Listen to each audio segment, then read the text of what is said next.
Good morning again. Uh, Pain is the most common reason for visiting OR in more than 50%. And in the family practice, it's almost 30%. The word pain have different meanings in different languages, in the Old French, in the Latin, and in the Greek. In the Latin, it means the punishment. If we talk about the French language, it's meaning the price paid.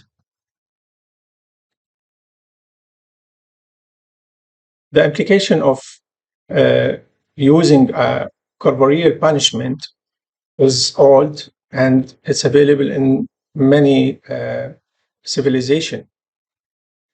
We can talk about, for example, one punishment in the Chinese civilization. It was called the 1,000 cuts. The patient is injured by superficial small cuts and keep him to die over hours. Actually, this kind of punishment is preserved for severe crimes like treason. In Brazil, in the ritual of bringing new members as a warriors, they use different or amount of ants, which their stings can be causing a severe pain. This should be before glorifying any new warrior. So, International Association for Study of Pain defined pain as unpleasant sensory associated with actual or potential tissue damage or described in such term of a damage. So we talked about that in 50% of visitings to the emergency room, they were because of the pain. Pain is the main reason. Some kind of statistics, according to the National Institution of Health, 25.3 million, almost 11.7% of population suffered from pain for the preceding 3 months. 23.4 million adults referred to a severe pain at one point. So now the International Association for Study of Pain has different characteristics to study the pain, including the region involved, the system dysfunction, duration, intensity, and cause.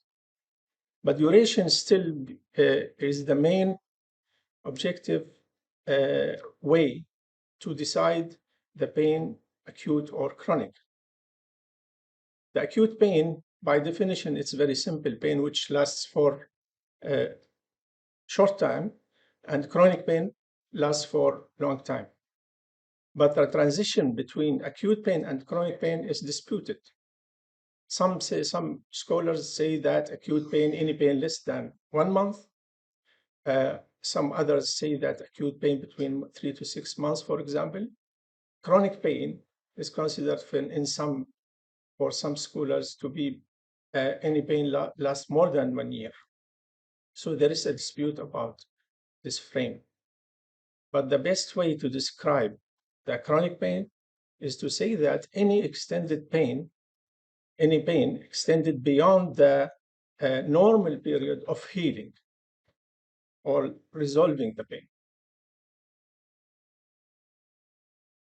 So the different types of pain, we have what we call the nociceptive pain, inflammatory pain, and neuropathic pain. So nociceptive pain is caused by stimulation of the peripheral nerve sensors or fibers, and it will for stimuli of harmful intensity, like we see in the sharp pain or what we call like heat or force or cold.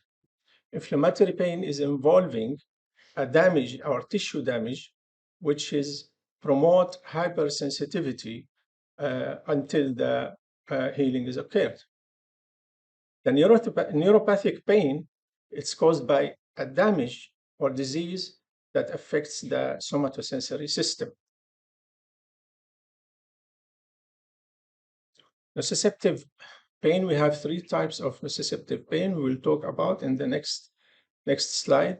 The visceral pain, superficial somatic pain, and the deep somatic pain. Here we can talk about the visceral pain. This kind of pain is almost have some characteristics which are different from other types. It's involving injury or to the internal organs. The pain is activated by stretching, mainly stretching or inflammation, whatever, and it lasts for maybe different times. This kind of pain, most of the time, it's referred to another places in the body, especially to the skin. And this kind of pain sometimes have accompanied side effects like nausea and vomiting. So we'll talk about the deep now, the deep somatic pain, which involve any nerve fibers activation in the uh, skeletal muscles, ligament, tendons, any of this organ. This kind of pain is dull, and sometimes it's difficult to localize. We call that the superficial somatosensory pain is very well defined pain, involve any injury, for example, to the skin, like we see in wounds and burns. So now, neuropathic pain, we can divide it into two categories: the peripheral neuropathic pain and the central neuropathic pain. I will give an examples. For example, case of polyneuropathy, where there is injury to the nerve fibers here, mostly the lower limbs and sometimes the upper limbs. Phantom pain after amputation of one organ, for example, one limb, and this case cause actually sometimes severe pain in the amputee uh, limb. Trigeminal neuralgia involving injury to the all branches of the trigeminal nerve. Postherpetic, also we talk about postherpetic pain in one side, according to the dermatomes were injured before the injury. Peripheral injuries caused by, for example, surgical injury to the nerves, which cause different types of injuries. For example, the ulnar and radial nerve. In central neuropathic pain, we can talk about multiple sclerosis, about stroke, and about spinal injury at the site of below the place of injury.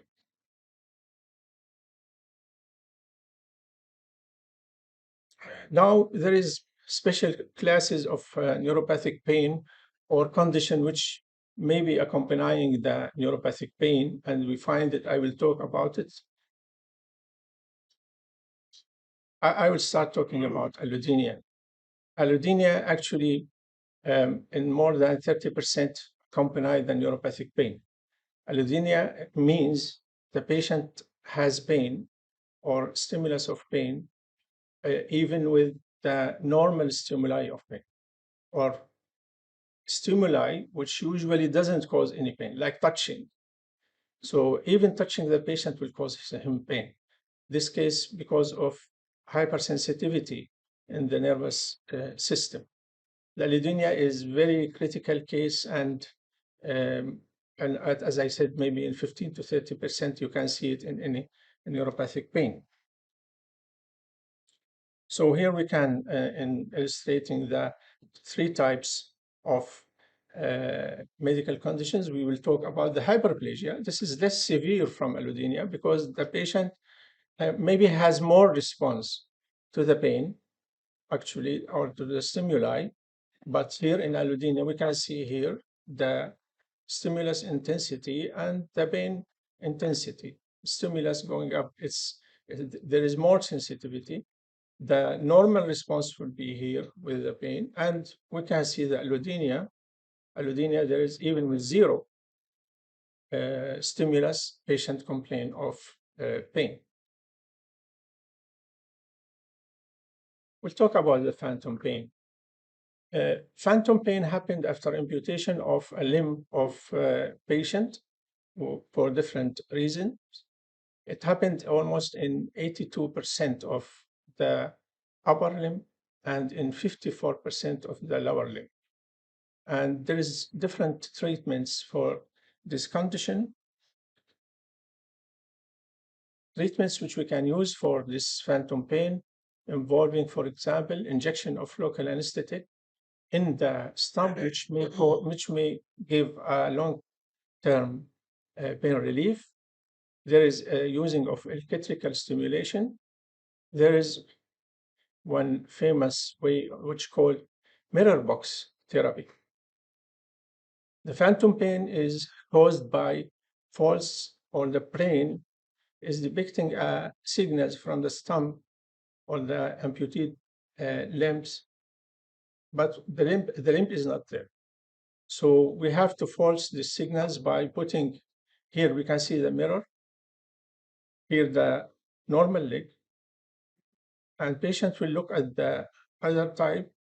For a brain, it looks like it's the right leg. Here the patient has right amputation, and the brain will give delusion that the limb is available. So these signals of pain will be reduced.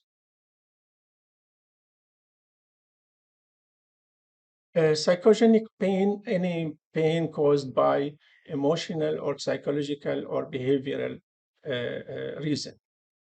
And we can say that it's not rare to have this condition interfere the life of patient severely. This psychogenic pain, actually, you can talk about headache, about joint pain, about stomach pain. The problem with psychogenic pain in the society that patients who complain of what we call psychogenic pain are stigmatized because most of the society and the public, we're talking about medical society and the public, consider this pain as illegitimate. But studies show that psychogenic pain is not less hurtful and harmful and severe like any other normal pain. Now, breakthrough pain actually happens in patients who has cancer. Patient on cancer or on less end stages of cancer, usually they use regular medication. Sometimes at some point, patient complain of severe pain, which is not relieved by his regular medication. So this we call breakthrough pain. We should interfere this condition and give the optimal treatments like painkiller, more painkiller, or nerve blocks.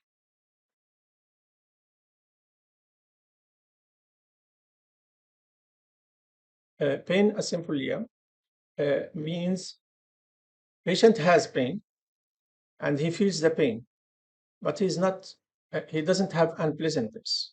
He doesn't feel unpleasant by the pain.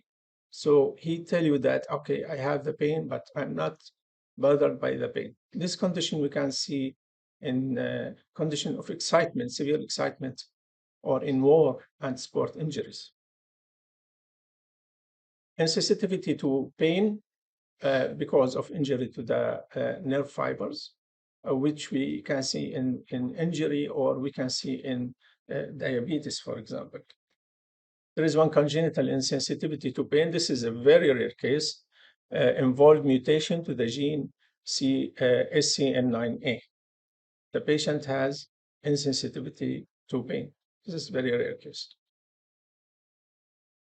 Now, talk about the gate control theory, which introduced maybe 1982, and it changed the perspective how we will see the pain, how we'll deal the pain, especially neuropathic pain.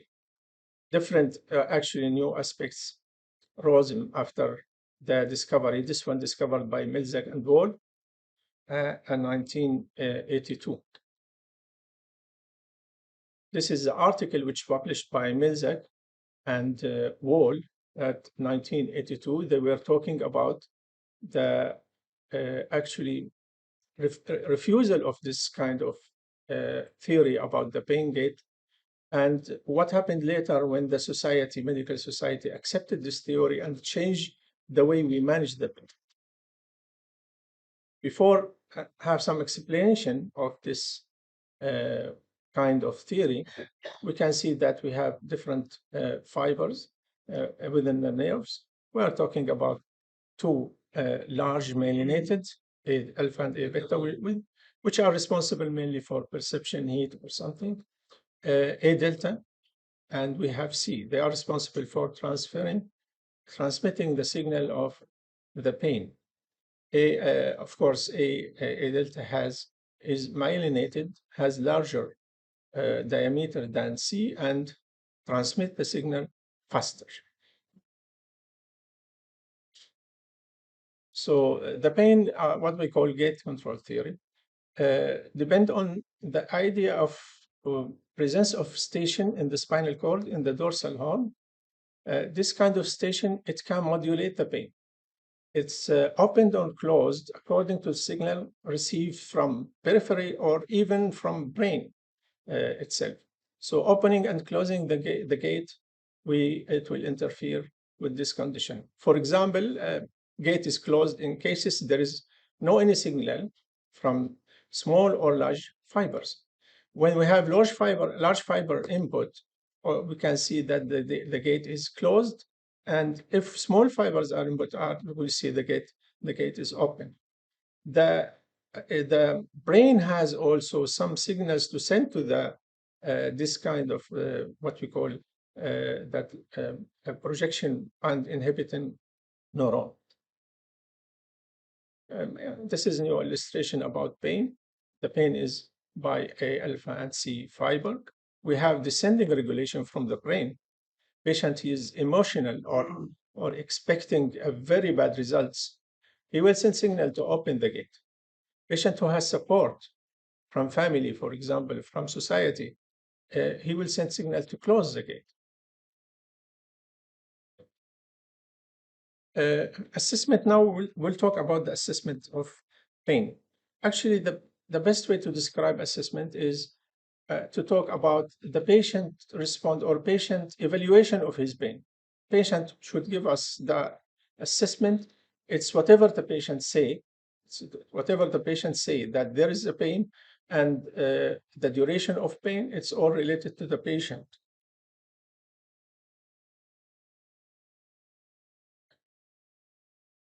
McGill pain questionnaire is very, very simple and popular. It's simple to ask the patient to choose between 0 to 10 about the severity of pain. 0 is no pain, and 10 is the most severe pain. Visual analog scale also. Actually, this one used by Freud in 1926 to evaluate levels of pain for his patients. Here, maybe the patient could change or could choose which is the best scale regarding his pain. So now we will talk about neuropathic pain. We were talking about assessment for acute pain. What we use here, according to different studies in Europe, what we call multidimensional pain inventory. And this one, according to the fact that neuropathic pain, it's not only pain. There is so many factors involved the pain severity, like the quality of life, the mood, support. They put all this information together to reach on and to do multi-dimensional pain inventory, which will reach to the assessment of the actual pain of the patient and involve in treatment. Management of pain. pain should be managed.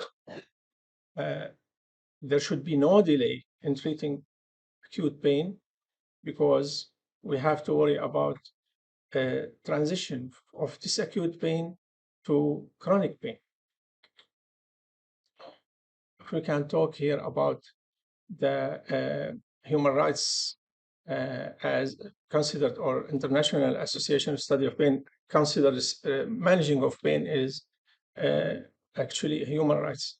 And this say was according to the fact that hundreds of millions of people around the world, they are unable to get even the small or the smallest or the simplest over-the-counter medications. We can see here, according to the Human Rights Watch, for severe pain, even small over-the-counter. And International Association for Study of Pain changed the perspective of dealing with pain to consider that chronic pain is as a disease. It's not anymore a symptom. We can say acute pain is a symptom of any injury, but the chronic pain or neuropathic pain considered as a disease. And pain medicine should be used, and the medical specialty should be as, or the pain medicine should be as medical specialty. So now, what do you use medication for different types of cases? Acute pain, we have over-the-counter analgesics, opioids, caffeine, ketamine, which may be used for short time as infusion and in very, very small doses, not the doses we use for anesthesia. We know that ketamine is used in anesthesia and cause dissociative anesthesia. We use very, very small doses. Sugar for infants may give some relief of pain. Now, chronic pain. Chronic pain management is different because we need the effort and cooperation of different specialties. We are talking about pharmacists, psychologists, nurse practitioner, physician assistant, occupational therapist. So many specialists should be involved in managing neuropathic pain. The psychological pain, we have different approaches. Social support have a very good impact on the pain. Studies showed that social support, for example, by family for patient who has cancer at the end stage, this patient has a very good response to painkiller with this kind of support.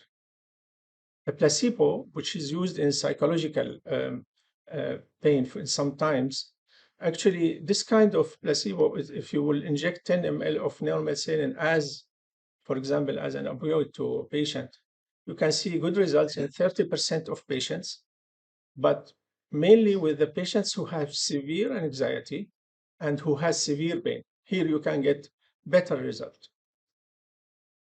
Cognitive behavior therapy has a good, or it's a method to teach the patient how to deal with his pain. Acceptance commitment therapy, and we have clinical hypnosis. Clinical hypnosis maybe, or hypnosis, it doesn't, there is several studies and there is no approval that it's 100% effective. Alternative medicine. Studies showed that pain is the first reason for patients to have alternative medicine. Okay, for example, acupuncture. Acupuncture actually, even the false acupuncture or the true acupuncture, didn't show any difference in pain intensity. Herbal medicine maybe have tentative effects in some conditions.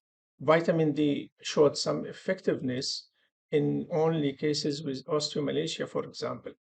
The spinal manipulation also, the studies showed that simple management, like for example, painkillers with nerve block for the patient with support, there was no difference in the results or of the outcome between this kind of treatment and the spinal surgery for low back pain.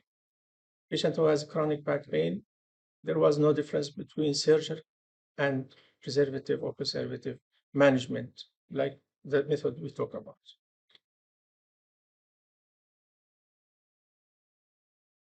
Thank you.